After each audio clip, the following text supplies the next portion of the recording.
Depends on what you've got for space. Okay, we're going. Okay.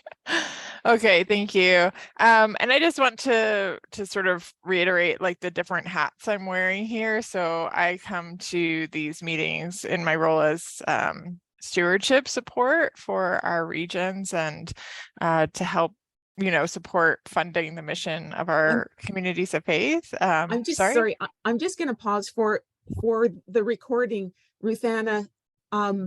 What you have on your screen is what you will have in the recording. So if you can spotlight Brenna and not have our pictures on your screen, it should have just Brenna in the recording, which is better for sharing because I don't think everybody wants our listening faces to be front and center. Does that make sense? Right. And it should default to the speaker view anyway, I think. So as long as everybody else is muted.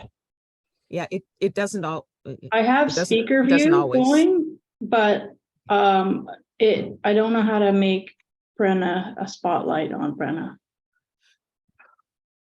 If you can, that's fine. Speaker view will do. Yeah. Okay. Okay. So just as I was saying, when I come to our meetings, I'm coming with my community of faith stewardship support hat. And then as we were talking about this topic, it just so happens that I was part of the Just Peace task group that submitted a proposal to General Council this summer. So just to going forward, I'm not like the Israel-Palestine expert or something when I come here, but I just happen to be part of that group. So so I think that the reason that we've been asked maybe to talk about this is that the work that we did kind of led to a broader conversation about principle-based approach to justice work. And this is as opposed to a really rigid and fixed policy about something. So I'll just talk you through kind of how we got there and what the outcomes have been. So I started working with this task group, I think maybe it was 2019, because we started some work and then COVID hit and that kind of derailed us for a little bit. But the focus of our group, kind of the mandate that we were given, was to review the current policy on a just peace in Israel and Palestine, which was from 2012, to review it and to recommend whether it needed to be changed, and if so, how. So our task was not really to rewrite the policy, but just to review it. And what we realized very quickly in talking, especially to our staff at General Council who work in these various regions of the world with our mission partners, is that a fixed and static policy becomes really challenging, especially when you're talking about these areas of the world where the context changes like overnight sometimes. And so since 2012, like that's like a lifetime ago in the region. Since 2012, just some examples of things that have changed. Israel created and implemented the nation state law, which creates kind of designations of people who live in Israel. So there's different rules that govern Arab Israelis and immigrants as opposed to folks who are Jewish and born in Israel. It also promotes ongoing settlement of internationally agreed upon Palestinian territory. Other changes that have occurred since 2012, the Trump presidency, you probably heard about, really changed things and the support of Israel there. And most experts who we spoke with, or we went to a million webinars and things like that, talk about how the two-state solution is really no longer viable. So there was hope for a long time that Palestine would have a state and Israel would have a state. And no longer do experts really feel like that's viable.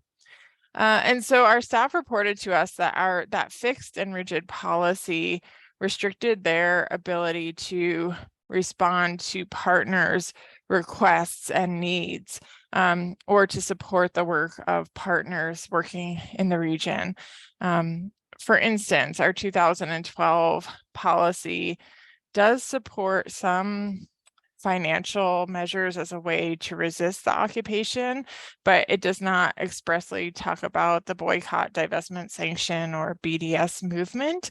And so some of our partners would say, hey, we want to promote this, or we want to talk about this, and our staff would have to kind of back away from supporting that or encouraging that. The 2012 policy, in our opinion, as we studied it and looked at it, and somebody who was on our task group was also on that task group. So, you know, like they were kind of critiquing themselves. It really tried to walk this middle line and was so nuanced as to almost be ineffective, really. And that's something that we see a pattern with in terms of our policies. We're always trying to appease everybody, and then it kind of ends up being not very effective. So I think in 2019, I mean, it must have been before COVID, but we had a group meet of ecumenical partners, and this notion of a principle-based approach began to emerge. So rather than having one fixed and static policy, that you would create a set of principles that would become a lens or a filter through which to discern new questions of justice as they emerged in real time. And so one criticism that we often receive as the United Church of Canada is that we don't treat the conflict in Israel and Palestine the same as other justice issues. I think I mentioned that our last meeting here that I don't think that's quite accurate. We do respond to quite a number of issues around the world. Recently, for instance, our General Secretary, Michael Blair, wrote a release about encouraging the police in Winnipeg to search, what's it called? Everybody's muted, to search for the remains of the murdered Indigenous women. We release statements like that all the time. We have policies about things around the world, and people don't respond to them. So in some ways, people get upset because we seem to be so involved in Israel and Palestine, but it's really, to me, like the response that we get from people that kind of creates that idea. But I do think that we're very involved around the world, unless our partners ask us not to be. And so that's a real value of our denomination, is to be in partnership really fully. And so our partners in Palestine have asked us to consider this and to see what we can do, and to be in costly solidarity with them. Whereas partners in other places have said to us, actually, attention paid to us gets us in more trouble. Like some partners are kind of trying to fly under the radar in their context. So we really try to listen to our partners. But in any case, we thought that a principles-based approach to justice work would create this kind of even foundation for all issues and a unified starting place when proposals come to General Council. So I don't know if you've ever been to, who's been to General Council, but you'll know that there's always a whole bunch of justice-related proposals on all kinds of issues. And it feels like how we decide that can be kind of like somebody will just come up with an idea at the last minute and say, and everybody's like, oh yeah, that sounds right. And so you kind of go with like the momentum at the time and how things feel. And I mean, not to disregard the spirit in that, but we thought that to have something that's sort of a solid foundation could be really helpful. And our original thought was that if these were approved first, so if we could pass a set of principles, then General Council could use them to discern the number of regional proposals that were also coming to the table regarding Israel-Palestine. So our proposal was from the General Council, created our task group, but then many regions also submitted proposals around this topic.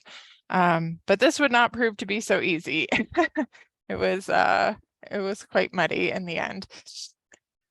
So we did come up with principles that we felt, I guess we were coming from our lens of Israel-Palestine, but we also tried to make them kind of bigger than that, more universal, that could fit a wide variety of situations.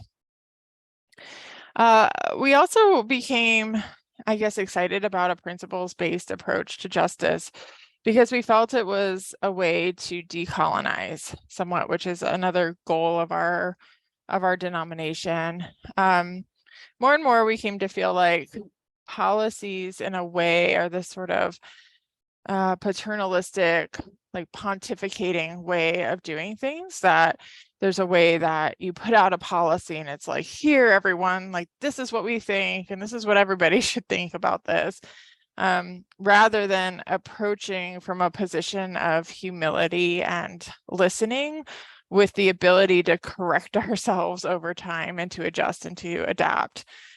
We're also an intercultural church, and I'll try to think of a way to say this that doesn't maybe upset anybody, which might be hard to do, but we did a lot of examination. We were very aware that the four of us on the volunteers on our task group were all from a European or white background, while the staff people that worked with us were racialized. And so we had an interesting, we were always kind of in conversation. And, you know, I guess I just speak for myself and realized that because of the context I grew up in, especially in New Jersey, like, I can have a bias from a Western European background that causes me to carry a great amount of grief and guilt regarding the historical anti-Semitism of the church, of Europe, the ways that we ignored the Holocaust and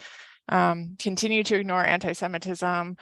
But that bias can make me a little bit more, I guess, sensitive to one kind of suffering without having the same degree of compassion for another degree of suffering.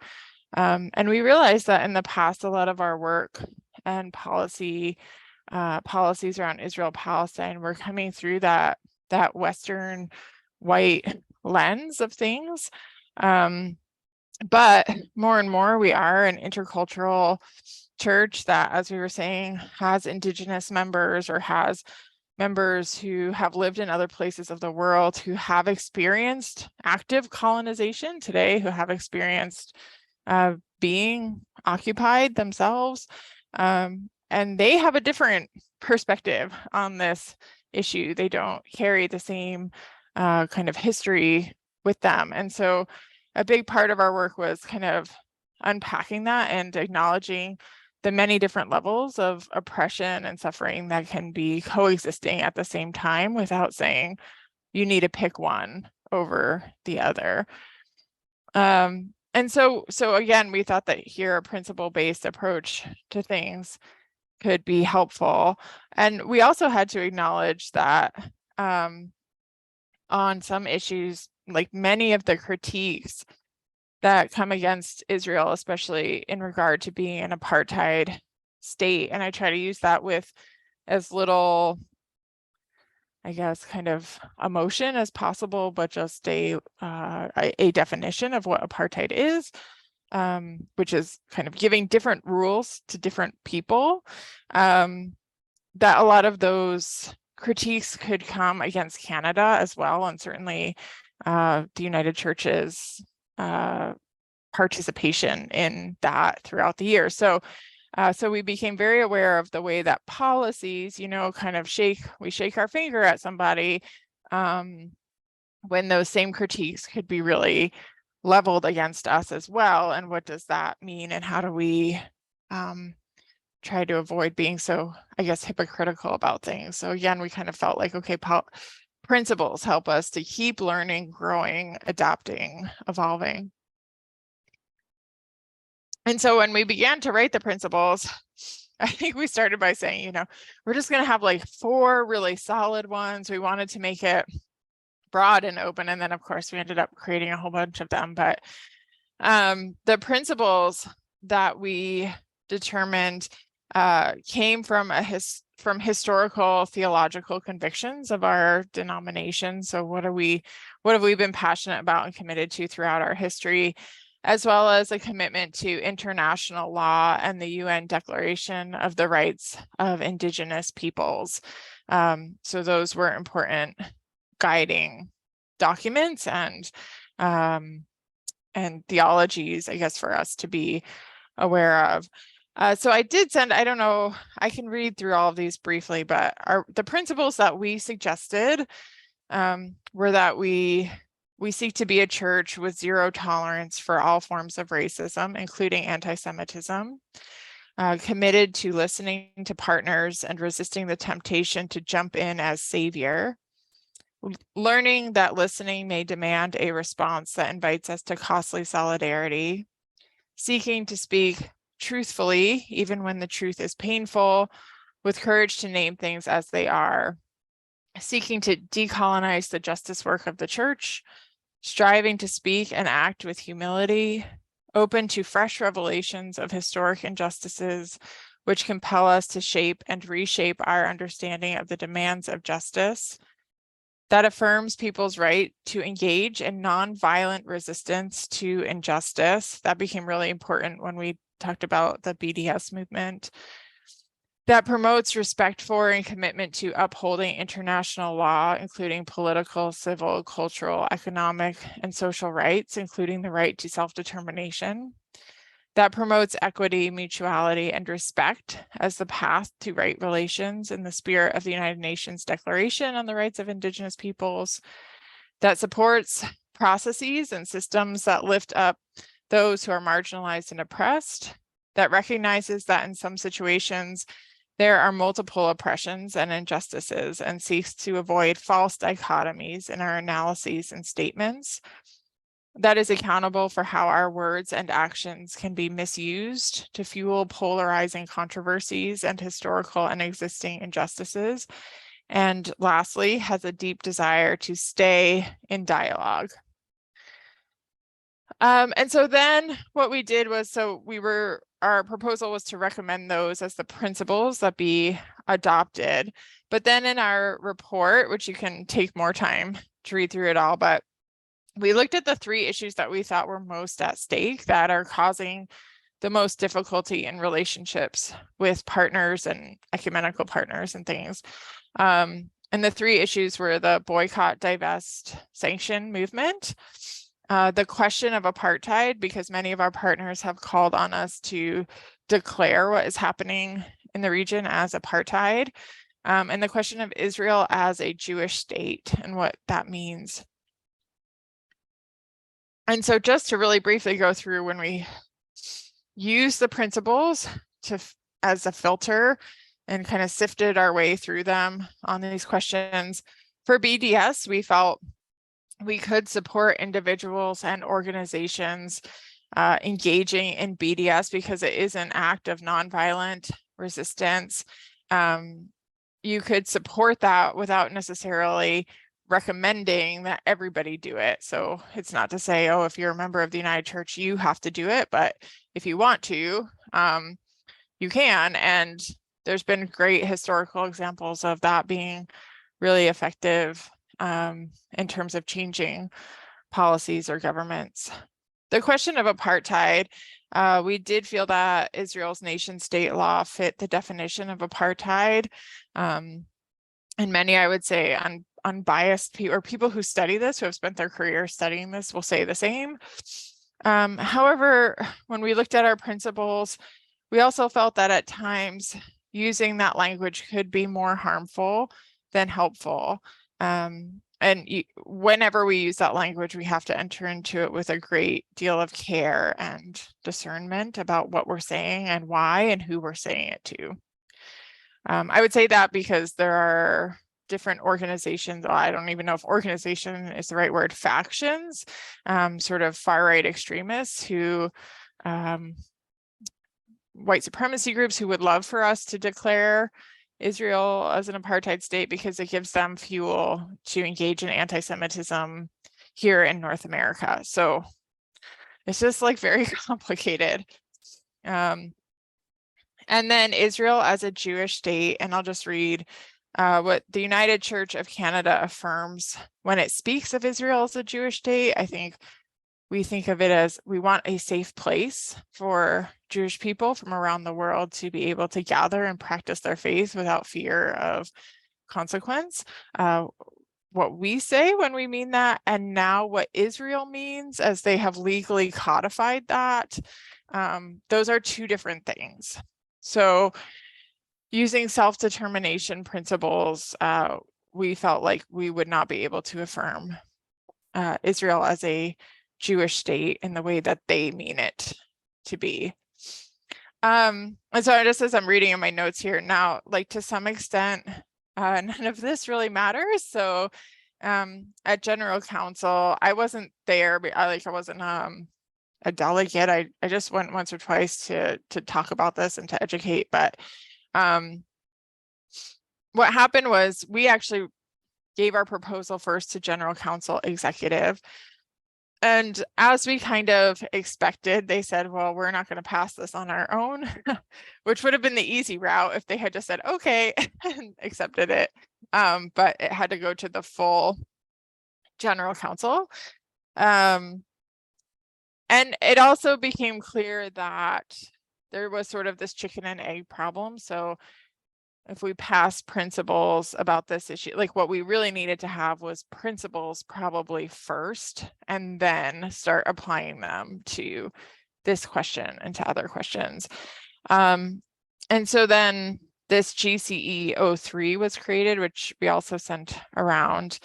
And that was just a proposal that the church, the theology interfaith unit, create these principles that would guide all of our justice work going forward.